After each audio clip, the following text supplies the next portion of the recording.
Welcome to the Principal Podcast, where we talk about how the best professional services firms grow. Whether you're looking to scale your firm or learn from the stories of founders and leaders who've done it, you're in the right place. Join us as we interview the best leaders in professional services. Let's get on with the show.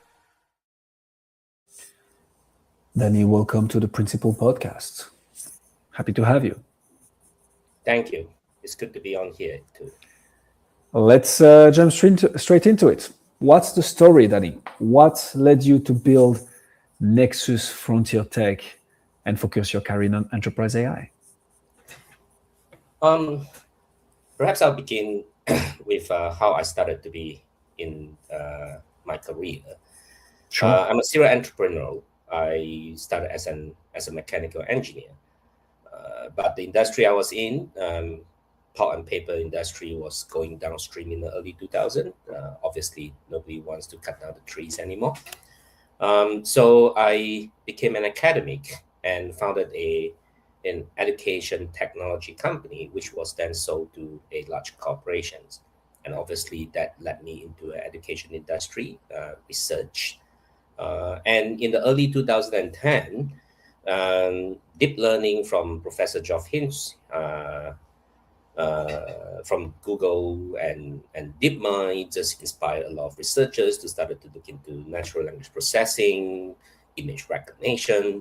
And that prompted me to partner with a few researchers from University of Oxford, University of Tokyo in Japan, to start researching. And that's how we founded the lab in 2015. Not as a commercial institution, but initially, it was just a fun project to try to understand more about this technology. It wasn't called AI then. There was no such term as AI. And then slowly the terminology picked up and it became a trend. And that's how we started the business. So how was it called before it was called AI? It was a lot of different terms. It's like you don't call a computer just a monitor. It's, a computer is formed by, a monitor, a keyboard, a motherboard, a RAM, a mouse. AI at that time, it was, like I said, natural language processing, image recognition, recursive neural network, RNN, knowledge transfer, all these different terminology. And each of us has different specialty in the research. I was more in natural language processing, which was the early part of large language models before it turned into GPT-3. That does make a lot of sense. So what is the problem that you solve now? Like, what is it that you're helping people achieve exactly? It came through a lot of iterations over the last 15 years. Everyone was trying to build smarter AI, and every second week you hear a new models coming out. Everyone is trying to buy more chips. Everyone is trying to buy cleverer models, which will take more tokens. But over the last 10 years of helping organizations, especially large organizations, to solve their problem, is that there's one single similar same skepticism, is that we can, all of these technology guys can run the POCs, but no one can actually put it into production in a sustainable way.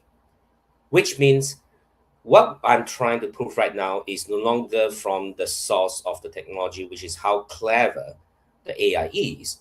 What we are solving right now for the enterprise is what AI output that can be used by the enterprise to make decision or helping them to make some repetitive decisions. We call it AI you can sign. What it means is that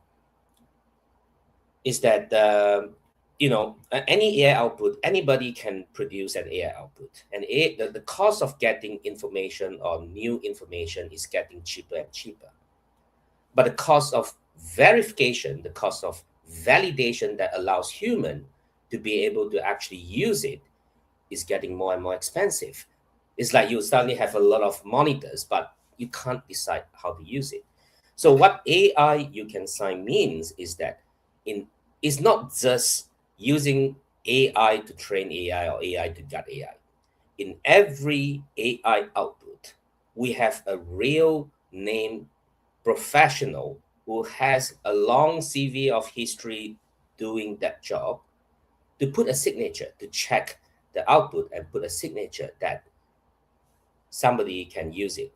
It's like to generate a report, to generate a credit analyst, to generate a credit score.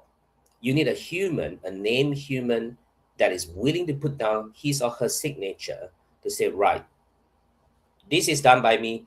And the benefit is very simple. It's a lot quicker and a lot cheaper. It used to take 2 weeks to check through all the documents to approve a loan. Right now, maybe 2 hours or even less. It used to take 2 weeks to analyze a financial statement. Right now, maybe 2 hours or even less. That's what we are doing right now. So the value is in executing faster. Is that the idea? Correct. I would say three main values. Number Okay. one is executing faster. It's Yeah. 80% faster. Number two is naturally when you can execute faster, it's Yeah. a lot cheaper as well. It's at least 50% cheaper. Yeah. Number three, which is the most important thing, is that this chain of decision making is secretly, I wouldn't say secretly, it's properly recorded and traceable back to the chain of events. And that allows the compliance and also the operations to be able to understand exactly what has happened to the AI processing, the human processing, and each of the steps. And this is the single most important value chain in this process, because even if you ask a junior worker or a senior worker to create a report, it may take 1 or 2 days to create a report. You won't know their chain of thoughts or how did they go through different drafts to finally come out with their versions, and then the back and forth of different changes. We're able to produce all the traceability, which is a IP registered by us, a trademark, to be able to recognize from which sources of information does this come from who actually did this, when actually that person verifies it or change the mistakes by AI, or the AI actually spotted some mistakes by human. So this whole collection of events is what forms to become an AI you can sign. I mean, I like to recollect it to. I'm sure it's very easy to understand DocuSign. What makes DocuSign trustable is not just the signature itself. It's actually on the last page of a single document that generated by DocuSign that attached to every signature. It has recorded every single event. When did somebody view the document, which page, which sentence, and then somebody actually put a signature on it. That's what we do. Maybe I'm just taking a tangent that has no point here, but it makes me think a lot about blockchain, right? Going faster, building trust, tracking every single event, making sure that we know exactly what happened, when, with whom, although it is anonymized, but you can trace back to who initiated the information. Interesting. That's exactly what we do. We call it Here we sidechain. go.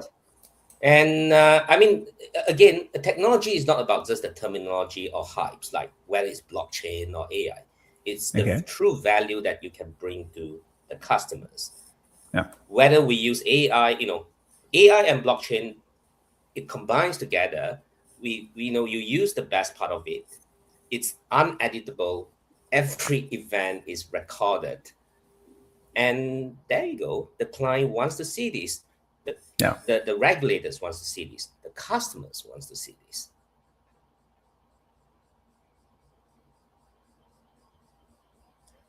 Sorry, I lost you. I can't hear you. See, after recording, more than 800 episodes, sometimes I still forget to unmute myself. Well, Who are you doing this for? Meaning, who is it that you work with, Danny? that's a very good question. We largely work with regulated industries, especially financial services. We work with large banks.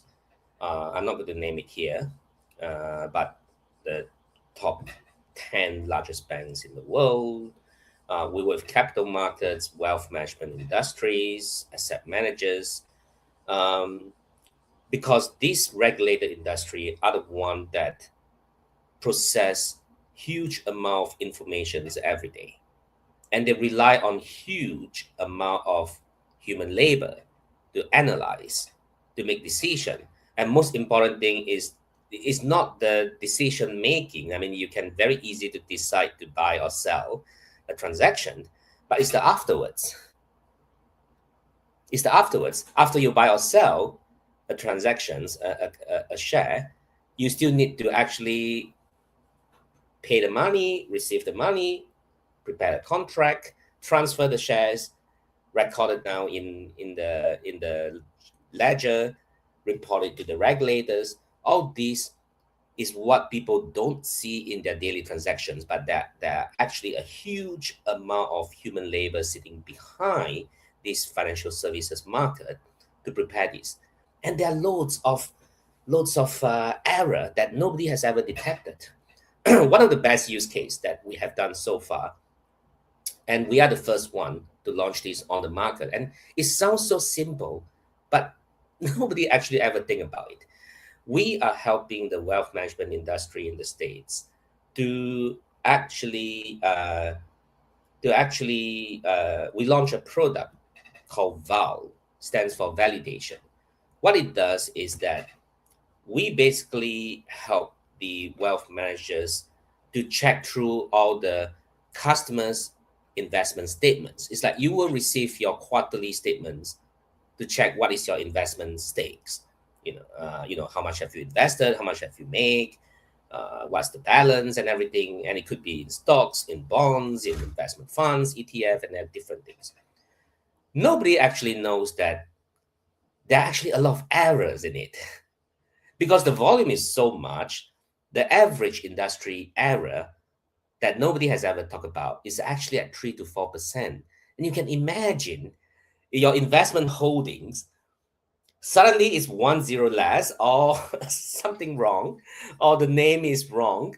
What could happen? It could entail a lot of after effects, and it's impossible to use human labor to just go and check one by one because the volume is so huge. So our product is actually just going through all the wealth statements before they are released to the customers. That It's is that simple.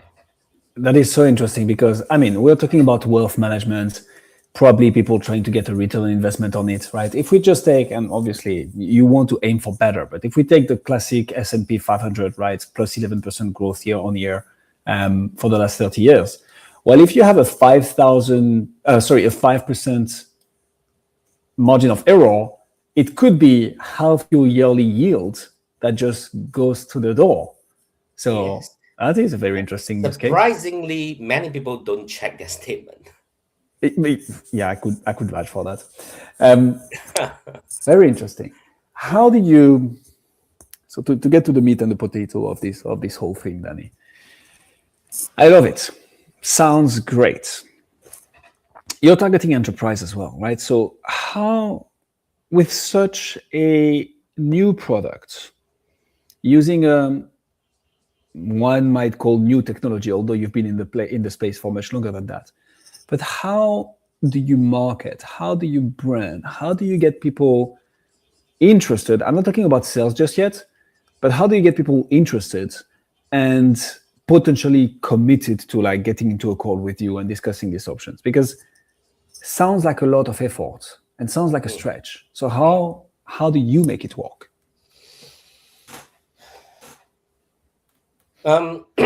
It's actually, we are not selling we're not selling a service that is an add-on. Yeah. What we're doing is a necessity.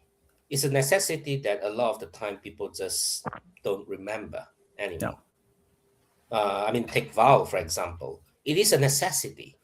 It's not only the you know the problems that you will get when the customers complain back to you that the statement is actually wrong, the amount of effort, the amount of cost, the amount of troublesome that you have to go through, but also your reputation as well, the firm's reputation, Yeah. as well as potential regulators' fine. And this is a necessity that nobody actually ever think about. It's like cybersecurity. You don't actually need it, but you need it. So it is a necessity that, and so when we are selling a necessity, it becomes a natural. So it's so interesting you'd make the parallel with cybersecurity, because this is kind of what I had in mind. And we've had a few cybersecurity consultants, experts, world leaders on the show. And the analogy that I always take when I talk with someone who's in cybersecurity, or I want to make the link with the cybersecurity industry, is what's so hard, in my opinion, about cybersecurity is that you need to sell a vitamin. But people really want to buy painkillers only, right? It's hard to force someone or encourage someone or incentivize someone to take their daily vitamins. But when they're in pain, you can be sure that they will take their painkillers. Cybersecurity is all the same. Like, try to sell to someone who's just been hacked, 99% close rate, no doubt. Like, obviously, they just experimented what it meant to not have cybersecurity. Someone who's never gone through that, much harder of a sell. And in your case, I see it, I get it. Technology also allows us to solve for that problem where human literally couldn't before. So makes a lot of sense. How do you sell vitamins though, Danny? How do you make it work? To be honest, when I call it, excuse me, when I call it a necessity, actually, this is not something that they are not aware of or they were not aware of. They were aware of the problems. It's just the current industry solution is that you take a sample size to check it. Yeah. Or I'm not just talking about Val, I'm talking about any AI output. It's like, who actually has the solution to check every single AI output? There are so many fake AI images out there, fake videos. Who actually, you ask TikTok, you ask YouTube, nobody actually go through 100% of the checks on the content itself. But what people currently do is just sample size check it, and then that is a pass.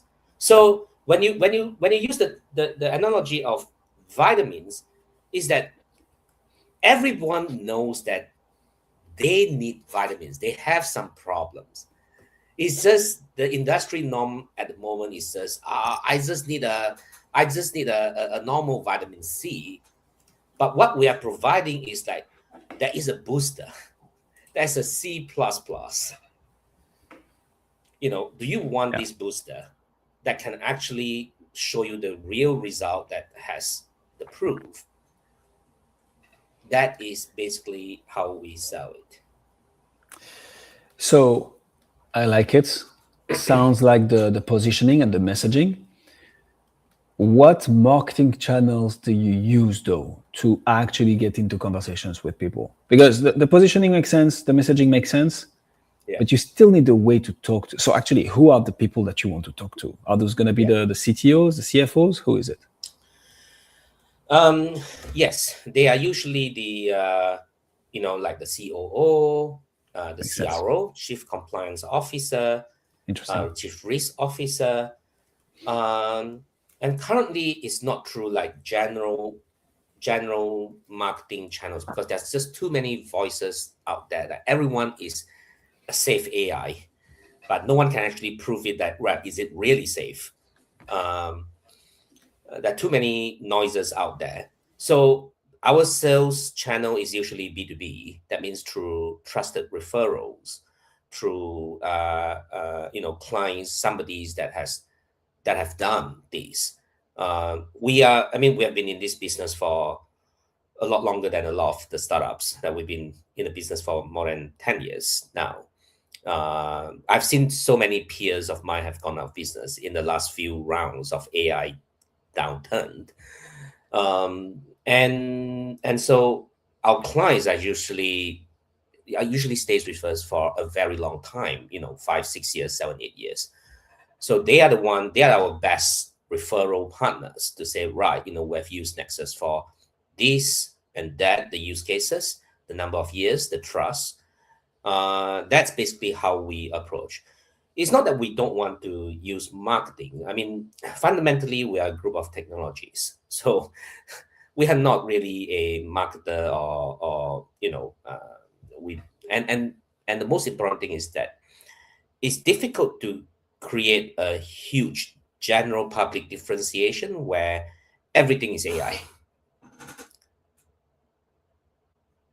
There is this, and I couldn't agree more with you on the. Everybody's an AI expert. Just open your LinkedIn, you'll see. And by the way, 70% of the content is AI slop. Yeah. But so B2B referrals, so it's purely that, it's purely word of mouth and referrals. That's how it works to actually get business with such a product. That's at the moment. We do plan to actually. I think I'll live into two parts first. The first part is about LinkedIn. There's a funny story, funny thing that I did about LinkedIn. I actually I got a team to actually do a research to check the title change on LinkedIn for the last 5 years. And more than 70% of people changed their title from AI to blockchain and then back to AI in the last 5 years. And the second thing is about we've been looking for. I'm a strong believer of sustainable business models. I don't chase hypes. We don't raise a lot of money, but our business is very profitable. And so I truly believe that by delivering a real service, whatever it costs, it doesn't matter. It has to be able to deliver that value to the client that allows the client to be willing to continuously paying for you because it can save them time. I mean, a very large client of us is a very large global bank from Japan that is global. They use one of our analytics research product in sustainable risk portfolio, sustainable risk. And they said that, right, Danny, the first year they used it, they said, right, after I calculated my numbers, you saved me 3 headcounts. I pay you 1 headcount, so I gain 2 net headcounts. That's how they continue to use us. So only by delivering the real values that you don't have to really be afraid about the trend change.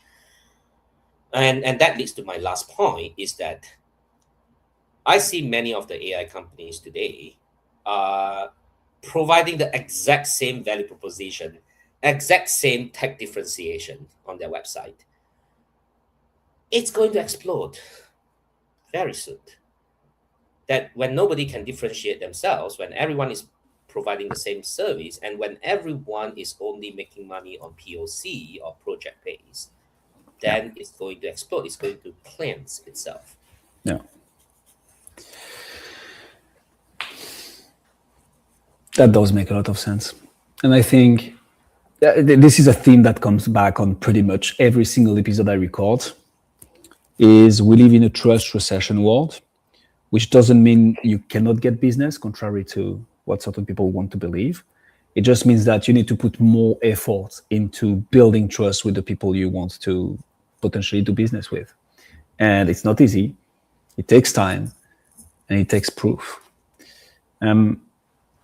So I like the style. How do you go from all this, Danny, to, a conversation, a sales conversation, an SOW, a letter of engagement, we rock and roll? How do we go from, hey, I heard those guys that you've been helping, I want the same? How do you go about that? Doing business is always rely on one thing, and that's the fundamental of my principle, is a trust. if I want people to trust me, I have to be able to to trust by them. And most of the executives that I spoke to, they chose to trust me, and I proved to them that helps them to refer more and more people to me, including my investors, my customers. So when I begin a sales conversation, obviously, I'm just showing the same materials, the same speech as everybody else. Because everyone, and to be honest, I mean, I have another identity that I didn't actually reveal, which is I'm also an academic. I teach AI in a lot of different universities in Europe. And one of my strengths is actually to identify AI generated content, because I have to go through all this. So all the sales pitch, all the PowerPoint presentation, sales materials, you can easily identify at least half of them are AI generated, because they use the same terminologies and so on.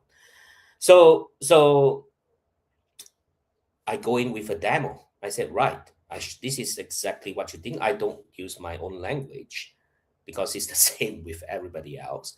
I said, right, this is what you will get. It's a demo. You're not just getting the output. You will see this is the product that you're getting. This is the output that you're getting, a sample report, a sample output. Give me a chance to test. Let me try 1 month with you. And you decide to buy after 1 month or not. That's it. There's no longer a very expensive POC that takes months to deliver. Right now is, if you want to be able to sell something, you have to be able to deliver quick enough, good enough for people to trust you. After all, everyone is saying that AI is so fast and so good. If you can't prove yourself in your first conversation, how can people trust that you're going to continue to deliver that efficiency?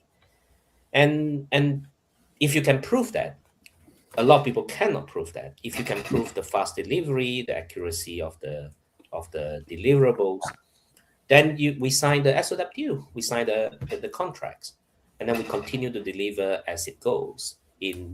We charge per output, so it's very easy.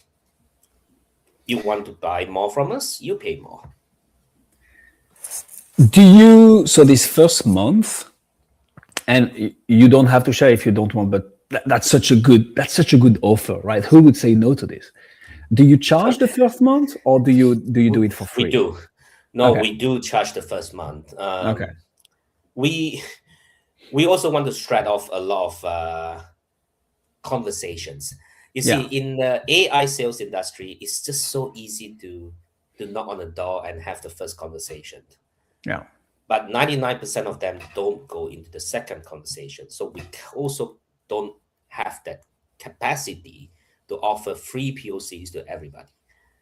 But we charge a very reasonable, enough to engage them, enough to make them serious, because in any engagement, any sales transaction, if they don't use it, if they're not serious enough, you can't show the efficiency as well. So unless they're willing to put in resources to actually work with us to really get what they want, we don't see the reason why we should be offering them for free. That does make a lot of sense. Why do you think it's so easy to get into the first conversation but not the second one for enterprise AI? Why is that? Too many noises, unknown. I mean, there are primarily two considerations right now in a lot of the enterprise AI. Number one is there are just so many different providers. And those are, a lot of them are young providers with just maybe 1, 2 years to 3 years of company foundations. And the second is buy versus build in-house. A lot of enterprise are also building their own team to develop their in-house AI. And we are at the time where the market is just so chaos, the selection is just so much, but the funnel to go into the output is just so little. I mean, I wanna push back on that a little. If the problem is that there is too much noise, I would guess that it's harder to get into the first conversation, but then once you get the opportunity to show your value in the first conversation, then it's easy to unlock the second. Right. So what am I missing here? Okay, right. Let me re-explain. Let me take a use case, let's say. Sure. To get a first conversation, there's still a trust element in that, like referred by somebody, or somebody's willing to speak to you. So Yeah. getting a first conversation is still easy. And when it is referred by somebody you trust, you would definitely take it. But when it goes into the second conversation, it's not about whether you are so good or you're so bad. It's whether I, as the enterprise, are we ready? Are we ready to actually take on this? Are we ready to change? Are we ready to cut the excessive operations? Are we ready to actually take on external vendors? Surprisingly, most of the clients that I work with in the past 5 years, they claim on the external marketing messages that they've done a lot of AI. One fun fact, we are always the first external vendor by them. And how? Is because they didn't have a due diligence process to onboard us. So we had to actually give them our due diligence process questions, because we have such a huge data bank of due diligence as we work with all these global organizations, to help them to build their own external vendor onboarding team to onboard external vendor into their organizations. So that's what I mean by there are so many marketing noises, whether from the vendor side or from the organization themselves, as they also usually have their own AI department, IT department. And so, within large organizations, different department wants to do different things. So there are a lot of noises, which means when you actually want to make a decision to say, let's do something, usually that's the time when there's a lot of noises, a lot of different channels starting to come and say, right, we actually have another vendor. Why don't we do another conversation? Or the internal team will say, right, we can actually try this. Let us try first before you go outside external. Of course, try first. And that is the bottleneck at the moment. Even after you have identified a good use case, a good solution, suddenly people always want, maybe there is a better one. Maybe there will be a better one. Yeah. How do you know from the outside if a company is ready to change, to cut, to replace? And we're saying cut, but potentially just, reallocate. Like, I'm sure this example of the Japanese company that you mentioned, where you save them 2 FTEs, I'm sure that it's not always like, okay, bye. It could also very much be like, hey, we actually found a way to be more efficient here. We're going to put you on less repetitive tasks and things that are actually more added value. So, but that's once you're in, that's once you're inside, that's what you understand it, and you've been able to do your analysis and your reports. But from the outside, how can you assess whether a company is ready or not, if at all? You can't go in and tell them that, oh, by doing this, I will help you to fire 10% Right. of your workforce. Never. Right. It never works. Right. But we always go in and say, I will help you to accelerate your growth. And I will help you to meet your growth demand, not by displacing your existing staff, but by helping them to utilize these tools to be more efficient, so that you don't have to hire more people.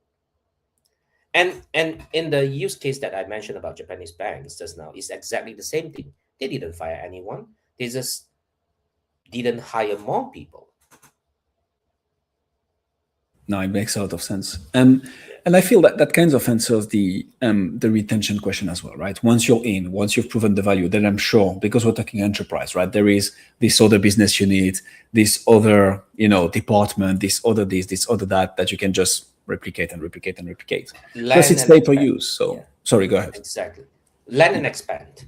And Right. that's always our strategy. Land, it's not easy to land a large enterprise contract. That is for sure. Due diligence itself is already usually a minimum 4 to 8 months of process. Yeah. But The expansion It's makes a lot of sense because if you already have an MSA, it's easier to create or define many other SOWs. Right. It's the high barrier to entry, but then once you're in, and if you do a good job, obviously, contingent to that, If you do a good job, yes. you're in. Yeah. I like your style, Danny. So I want to ask you a bit of a curveball question, if you don't mind. Please. What is your number one challenge right now? And for you guys at Nexus, like what is that one nut that you're trying to crack that you know once you crack, you take the whole thing to the next level? What would that be for you? It's actually to make ourselves do what we are saying that we are helping others to do. What do you mean? It means I am forcing all my team members to change the way how they do things. Before that, I would expect a client project report after a week that they finalize. Now I'm expecting it within a day. Maybe 2 months later, I'm expecting it within 2 hours. And it's quite interesting to see those employees or our colleagues to pick up the pace or to adapt to this change of pace. Yeah. And when we want to introduce all these concepts like AI you can sign, all these new concepts, it requires us to actually perform like one. It requires us to actually be a lot more efficient. When I say we want to deliver a 1 month, trial and be able to prove the result. Yeah. 2 years ago, a POC was usually at least 3 to 6 months. Yeah. Now, when the clients change the expectations, we have to change. So in order for us to prove our value, I have to make my team to be able to actually do that. And surprisingly, 3 years ago, we had about 150 people to deliver the same revenue that to deliver a figure of revenue. Yeah. Today, we are 3 times less, but our revenue is 3 times more. Nice margins. It's because of all these keeps changing and forcing the team. Like if you needed a week to generate a report, or if you needed a week to develop that front end framework, today I need a day to come up with the thing, or even less. And I need to see the real result because the client is expecting that. And so it forces the team. It's a very interesting dynamics because the team is getting so excited. They are the one who actually tell me that, Danny, we can actually do better because of this. Music to my ears. We are surprised. It's just that I wouldn't force them to say, right, because you can do better, let's move the KPI to a better one. The management team needs to be aware that they are human beings. There are ups and downs as well. So of course, we don't say that, right, because you can generate a report in 5 minutes, then I have to ask you within 5 minutes. I absolutely love that. Danny Go, ladies and gentlemen. Danny, if people want to find out more about you, see what you do, where should they go? Can go to my LinkedIn or my website, onenexus.ai. My LinkedIn user search for Danny Go without a dot, just Danny Go. And happy to have a conversations anytime. I'm usually based in London and I travel to New York very frequently. Happy to have a coffee somewhere as well. We will put all the links in the description. Danny, thank you so much for coming on the Principal Podcast. Thank you for having me. Thanks for joining us on this episode of the Principal Podcast. We hope you've learned valuable lessons and strategies to grow your firm and take your business to the next level. Make sure to subscribe and leave us a review wherever you're listening to this show so you never miss an episode. To apply and be a guest on the show, click the link in the description. See you next time.